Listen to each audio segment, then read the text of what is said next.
Hi, how you doing? Today we're going to talk a little bit about two subjects quite close to my heart. Firstly, that there's nothing new under the sun, and secondly, how people who are skilled at recreational violence often seem to think that suddenly they have the answers to all of society's problems.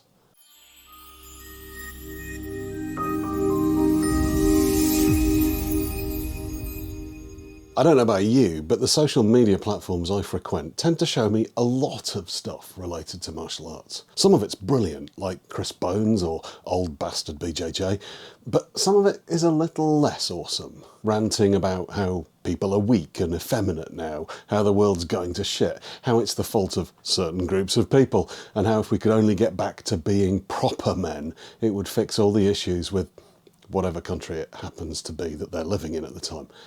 It's this idea that we're going to look at today. Not the good stuff, but I mean, go and check those guys out anyway. But maybe finish watching this video first, okay? There are all sorts of things we could easily say about this idea that things used to be better.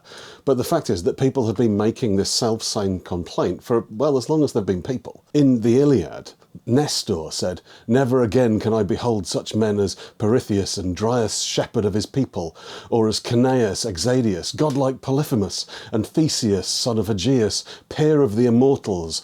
These were the mightiest men ever born upon this earth, mightiest were they, and when they fought the fiercest tribes of mountain savages, they utterly overthrew them.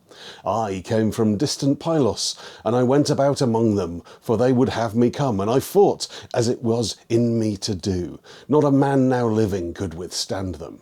That was 2,500 years ago, maybe slightly more. Some 2,000 years later, Father Bartholomew Anglicus, a Franciscan friar in the 13th century, said about young people, "They love plays, games and vanity, and things most worthy they repute least worthy, and least worthy most worthy." The idea that things used to be better, well, it's an idea that's existed forever, but the idea that being good at fighting and becoming an alpha male is the cure for it seems a little bit more in line with modern times.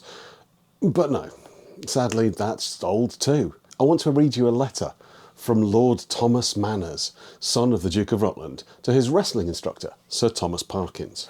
One moment. I put a bookmark in and it was on the wrong page. It's just... what can you do? "My much honoured and very puissant friend and master, Sir Thomas Parkins. I can never enough thank you for the favour of your letter dated May the 18th, which I received. Mankind in general are beholden to you for the good inclinations you discover therein towards them, and I, in particular, as you have thought me worthy of having your intentions addressed to me. Happy it is for us that we have in this effeminate, weak age of powdered essence bottles and rolled coxcombs a person of rough manners and a robust constitution, one that can stand upon his own legs after droves of those modern waxen things have fallen before him. One that instructs Englishmen to deserve the title, and teaches them to make their broadswords the terror of all Europe. Men like you lived when Greece knew her happiest days. It was a spirit like yours that instituted and supported the Olympic Games, where boxing, wrestling and cudgelling were in such perfection, that even to have won a prize might have become you. But when their luxurious neighbours once taught them to sleep till 12 of the day, to pin up their locks in papers, to come from the boxes of their chariots into the insides of them, to use almond paste and rose water, in short, to quit roast beef and hasty pudding for soups and ragouts, the empire of the world was taken from them and translated to the tough, sinewy Romans when they ceased to merit these epithets.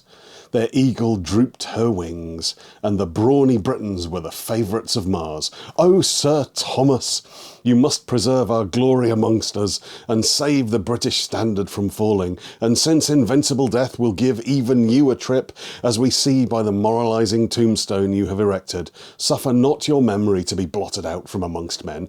Like Caesar, leave your own commentaries behind you, reprint your athletic book, with the best of the well-delineated postures I sent you, or to make it still more valuable, have your own figure placed in the frontispiece, that succeeding ages may see your Herculean labours were finished with Herculean nerves. My Lord Duke, Lady Duchess, Lord William, Lord Harvey, myself, and the rest of your disciples salute you.